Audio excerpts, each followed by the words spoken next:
Señor esté con ustedes. Proclamación del Santo Evangelio según San Lucas. Cuando Jesús estaba ya crucificado, las autoridades le hacían muecas diciendo: a otro ha salvado, que se salve a sí mismo, si él es el Mesías de Dios, el elegido. También los soldados se burlaban de Jesús y acercándose a él le ofrecían vinagre y le decían: si tú eres el rey de los judíos, sálvate a ti mismo. Había en efecto sobre la cruz un letrero en griego, latín y hebreo que decía: este es el rey de los judíos. Uno de los malhechores crucificados insultaba a Jesús diciéndole: si tú eres el Mesías, sálvate a ti mismo y a nosotros. Pero el otro le reclamaba indignado: ni siquiera temes tú a Dios estando en el mismo suplicio. Nosotros justamente recibimos el pago de lo que hicimos, pero éste ningún mal ha hecho. Y le decía a Jesús: Señor, cuando llegues a tu reino, acuérdate de mí. Jesús le respondió: yo te aseguro que hoy estarás conmigo en el paraíso. Palabra del Señor. Siéntense, por favor.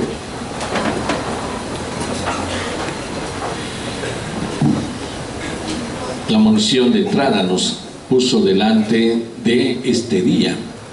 Cerramos con la fiesta de Jesús, Cristo, Rey del Universo, todo el año litúrgico, en el ciclo C, para dentro de 8 días abrirnos al nuevo año litúrgico con el tiempo del Adviento, esta vez en el ciclo A.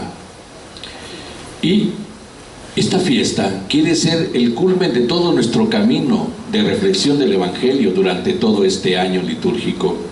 Es la fiesta de la meta, y por eso tenemos que entenderla desde la intención misma de la liturgia y, por lo mismo, clarificarnos desde la intención misma del diseño de Dios. Es verdad, centramos nuestra atención a la figura de Cristo. Es verdad, esta es una fiesta cristocéntrica y cristológica. Es una fiesta que gira precisamente alrededor del misterio pascual, en el que nosotros ponemos toda nuestra esperanza y toda nuestra confianza. Pero esto también tiene su riesgo. Hoy exaltamos la figura de Cristo y tenemos bastantes imágenes, estampitas, reenvíos de un Jesús con su gran corona, sentado en un trono con su cetro, ¿no? El famoso Pantocrátor griego, ¿no? Acordémonos que es una figura que nace en el medioevo. Y entonces sí, con todas las testas coronadas que había, pues Jesús estaba por encima de todas ellas. Y entonces era el Todopoderoso, ¿no? Y entonces sí, una cara severa, su gran corona, sentado con el cetro y el orbe en la mano, etcétera, ¿no? Figuras que no son nuestras, no tienen nada que ver con nosotros. Son figuras medievales, europeas, porque aquí, ¿dónde hubo monarquía? Los pocos intentos de monarquía que hubo en México o en Brasil terminaron mal, y entonces no tiene nada que ver con nosotros. El problema es que centramos la figura y nos centramos en la figura, pero no en la intención de la fiesta, y por eso mismo a veces corremos el riesgo, incluso, perdón que lo diga con esta palabra, de mitificar al mismo Cristo. ¿Qué es mitificar? Pues que ponemos a Jesús por encima de las posibilidades humanas, con todos sus atributos, con todos sus valores, con todas sus grandezas, y nosotros nos sentimos ajenos a ello. Nos conformamos con la alabanza, con la adoración, con el culto, pero no vamos a lo que tiene que ser para nosotros. Y por eso no se trata tanto de la celebración de Cristo, Rey del Universo, en cuanto figura singular, sino como la celebración del reino de Dios cumplido en Cristo, que es distinto, Y el reino de Dios cumplido en Cristo nos afecta a todos los bautizados, porque vuelvo a repetir, mitificamos la figura de Cristo, la vemos inalcanzable. Sí, creemos en todos esos atributos divinos que tiene, creemos en su poder, creemos en su gloria, ¿no? Pero está hasta allá. Nos quedamos aquí chiquititos en la tierra, aplaudiéndole, quemándole cohetes, pero no nos está diciendo nada. San Pablo nos explica bien la fiesta de hoy. En la encarnación, el Hijo asume toda la creación en sí mismo, asume la vida humana, asume la naturaleza humana, pero también asume toda la creación. Porque encarnándose el Hijo de Dios, haciéndose verdadero hombre, entonces también asume todo el diseño de la creación de Dios en sí mismo, para que el diseño de la creación sea creíble para nosotros desde la experiencia misma cercana de lo material, desde la experiencia misma cercana de nuestra naturaleza humana. ¿Para qué? Para que conociendo el diseño del reino de Dios que se realiza en Cristo, nosotros entonces nos sintamos llamados a seguir adelante, viviendo la experiencia del reino de Dios en nosotros y siendo también corresponsables de su construcción en este mundo. Y por eso tendríamos que bajarle un poco el volumen al culto, a la veneración, a la devoción, para subirle el volumen al compromiso, que se nos olvida. Y entonces, claro que sí, a veces pues nos alienamos en una visión cultural de alabanza, de adoración y de culto al Rey del Universo, pero el Rey del Universo nos dice: muchas gracias, pero ¿qué están haciendo ustedes? ¿A qué han asumido en su vida? ¿Me están de verdad imitando? ¿Están viviendo lo que yo viví? ¿Están haciendo lo que yo hice? Porque es verdad, Él tiene sus atributos divinos, verdadero Dios también, pero si se encarna y entra en la dimensión de la naturaleza humana y en la dimensión de la creación, es para que nosotros nos sintamos en sintonía con Él, delante de su estilo de vida, delante de su palabra, delante de su actuar, para que sea nuestro también. Y entonces, más que querer culto, devoción, alabanza, adoración, que está bien, quiere imitación. Quiere que seamos nosotros aquellos que continuamos en nuestra realidad cristológica, porque recordemos que nuestro bautismo nos ha hecho Cristos también a nosotros. La participación de la vida de Cristo nos hace Cristos. A veces se nos olvida que nuestra intención de vida está centrada precisamente en esa identidad.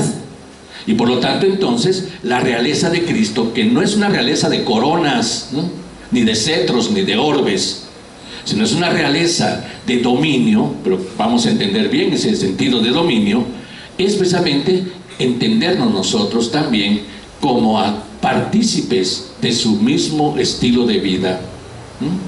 Dominio, ¿por qué? Cristo trae el dominio del bien sobre el mal. Cristo nos hace entender que el dominio del bien sobre el mal es posible. Cristo nos da a entender el triunfo del bien sobre el mal precisamente en su mismo terreno, como lo meditan los padres de la iglesia, en la muerte, que es la palabra final del pecado, del mal. Asumiéndola, Cristo la destruye en su mismo territorio para resucitar victorioso. Muy bien, entonces nos ha dado a entender que el bien está por encima del mal, que trayendo el dominio del bien sobre el mal, nosotros nos podemos sentir confiados en actuar de acuerdo al bien, porque el bien es eficaz, como fue eficaz en Cristo. Y entonces nuestra vida se redimensiona en otra posibilidad. Nuestra vida se redimensiona en otro estilo. Nuestra vida se redimensiona en un estilo de vida que se aleja de las tendencias de un mundo que a veces también, desde la misma religión muchas veces, nos aleja del verdadero sentido cristiano. Y entonces, entendamos a San Pablo. Primero, Cristo es la imagen de Dios invisible, primogénito. Quiere decir que no es solitario. Si es el primogénito, detrás venimos todos los hijos de Dios, que por adopción, por el bautismo, somos Cristo también. Primogénito de toda la creación, porque en Él tiene su fundamento todas las cosas creadas. Asumiendo la naturaleza humana, también asume toda la creación, porque el pecado afecta no solo la vida del hombre, también afecta a toda la creación, Y entonces, desde ese punto de vista, también lo mismo que es defectuosa la vida del ser humano que se ha apartado del diseño de Dios, también lo es la creación por consecuencia. Si no, miren nuestra realidad que nos rodea, y también el temor que nos genera. Estamos ahora delante de un montón de situaciones que golpean a partir de cómo el mal en el hombre también se ha reflejado como mal en toda la creación, La destrucción de la naturaleza por lo económico, ¿no? Vale más el pisto que la vida, Todo esto lo tenemos en una realidad como la nuestra. Lo económico ha subordinado la vida, y al subordinar la vida a lo económico, entonces, al final de cuentas, la vida ya no es imagen de Dios, es una cosa comprable, es una mercancía más, es parte de un elemento manipulable al antojo del hombre, que poniéndose delante del Dios dinero, prefiere el Dios dinero al Dios de la vida. Y le aplaudimos incluso en este tiempo de la Navidad, ¿no? Que si no la manipulación a lo que verdaderamente deberíamos de creer, una Navidad como la que pasa en este país y en el mundo entero. Compre, compre, compre, compre, compre, gaste, gaste, gaste. Entonces estamos también subordinados a esa realidad, cuando el cristiano, precisamente desde la dimensión de su realidad de Cristo, tiene que ser distinto, tiene que ser muy distinto, tiene que entender las cosas desde ese principio que es Cristo, que priorizó la vida, la priorizó de tal manera que viene a rescatar lo que estaba perdido. Por eso no le importa que lo critiquen si está haciéndose amigo de prostitutas, de publicanos y de pecadores, porque a eso vino, punto. Actuaríamos igual nosotros, o nos chivearíamos todos. Por eso no le importó ir en contra incluso de una estructura religiosa injusta, que en nombre de Dios también condenaba, en nombre de Dios también marginaba, en nombre de Dios también discriminaba. Por eso no le importó ir en contra de una estructura social que en determinado momento también subordinaba la vida del hombre a la ley de los humanos. Por eso incluso desautoriza al mismo Moisés delante de la denigración de la mujer. Podemos repudiar a nuestras mujeres por cualquier motivo, porque Moisés nos dijo que sí. Moisés no es la autoridad, es Dios. Entonces vamos entendiendo, ¿no? A un Cristo que va haciendo las cosas como tienen que ser, y va corrigiendo la historia, va corrigiendo su sociedad, pero también invita al hombre a corregir su propia vida para poder llevar adelante este proyecto. Por eso no tenemos que celebrar esta fiesta en una realidad mitológica, ¿no? Un Cristo sentado en sus nubes con sus coronas, con sus cetros, con sus orbes, con su manto real, que en realidad solo son figuras medievales, vuelvo a repetir, que nada tienen que ver con nuestra fe cristiana. Ojalá las borráramos, porque hoy recibí un montón de memes y de reenvíos con esas figuritas. Y por eso mismo entonces perdemos la dimensión de nuestro empeño cristiano. Todo lo vemos vertical. Hermosísimo alabar al Señor, hermosísimo adorarlo, considerarlo el Rey de nuestra vida, hermosísimo desmayarse delante de Él, ¿no? Pero el compromiso humano que nos pone delante para ser, detrás del primogénito, continuadores de su misma obra, ¿dónde ha quedado? Si el reino de Dios tiene que ser precisamente el reino de la paz, de la justicia, generado desde el amor, del perdón, de la reconciliación, generado desde la misma posibilidad humana del bien, a veces nos hemos sentido tan debilitados por una visión extraordinaria de las posibilidades humanas en Cristo, que las vemos imposibles en nosotros. No, si se encarna es para hacernos ver que lo que Él hizo lo hacemos también exactamente igual, e incluso ustedes harán obras más grandes que las que yo hice. Pero para eso hay que tener fe, para eso hay que confiar, porque si nos sentamos solo a criticar y a murmurar la situación del mundo, la situación de la iglesia, la situación de los demás, ¿qué hacemos de bueno? ¿Y no es eso nuestra debilidad? Ponernos a señalar, juzgar y condenar a medio mundo. ¿Y qué hacemos de bueno entonces? Un cristiano no es para solo estar rezando y alabando y cantando y devocionando, O entendemos esto como la encarnación también nuestra de la palabra que hemos venido meditando domingo a domingo para hacer la vida, o lo hemos entendido nuestra condición cristiana. Lo que pasa es que también, perdón que lo diga, somos un poco perezosos delante de esto. Y nos fascina muchísimo todo lo vertical, ¿no? Nos fascina muchísimo todo lo que significa devoción, alabanza, adoración, rezos, ¿no?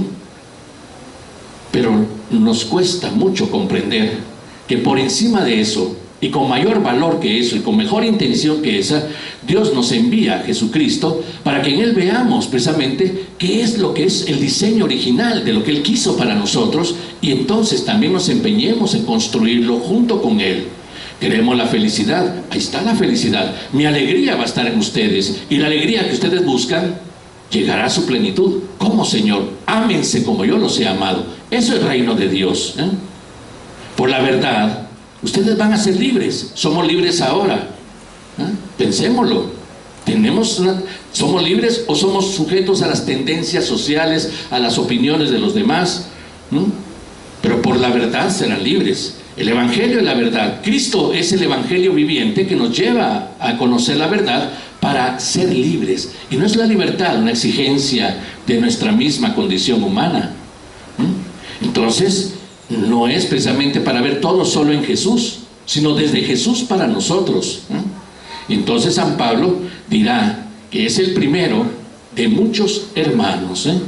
El primero de muchos hermanos. El destino de Cristo es nuestro destino, pero ese destino de Cristo es un caminar, es un quehacer, es un obrar, ¿no?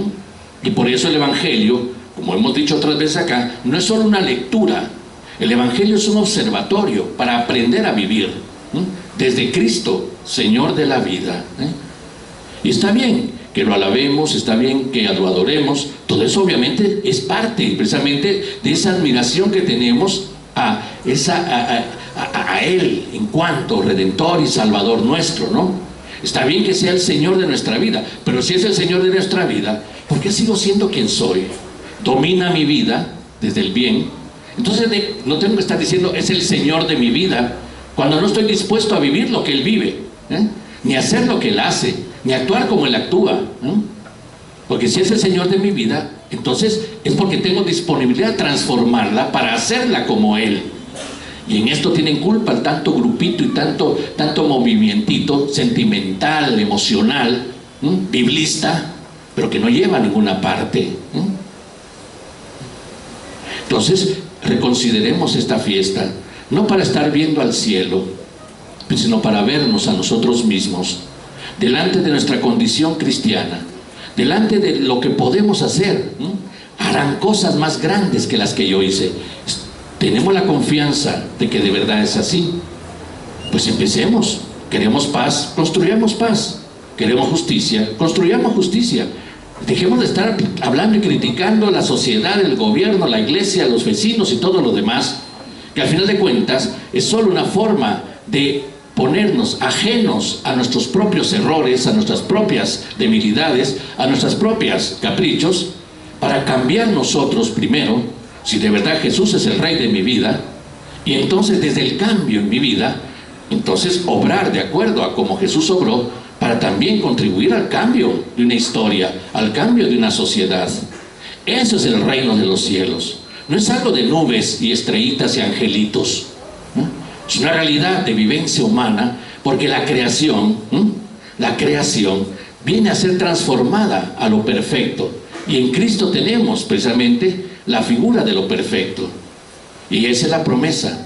El reino de Dios se establecerá definitivamente entre nosotros. El dominio del bien sobre el mal, el dominio de la paz sobre la violencia, el dominio del amor sobre el odio, el dominio de la humildad sobre la soberbia. Ese es el reino de Dios.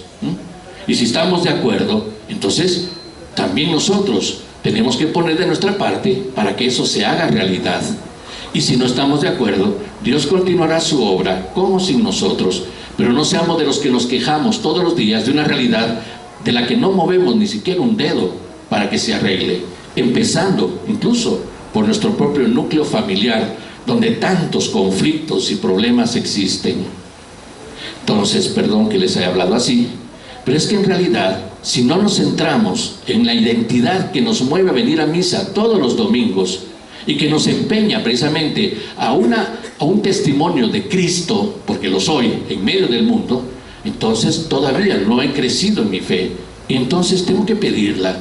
La disponibilidad amorosa de Dios para cada uno de nosotros está allí. Nos ha dado su Espíritu Santo para que sea precisamente el motor de los dones que necesitamos para llevar adelante nuestra intención cristiana, Y para aquellos que han confirmado su fe,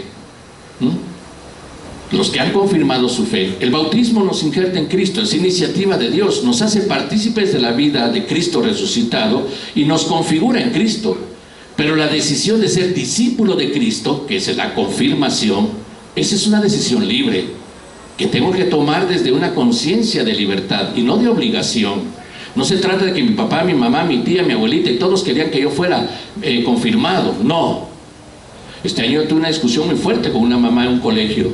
Es que mi hija se tiene que confirmar porque su hermana se confirmó el año pasado, pero ella no quiere, pero se tiene que confirmar. Punto. Pues no se va a confirmar. ¿Y usted quién es? Pues yo simplemente estoy de custodio de la libertad de esta niña, que tú no quieres entenderla, Y si quieres ser budista, y si quieres ser atea, ¿por qué la obligas a confirmar algo que no quiere?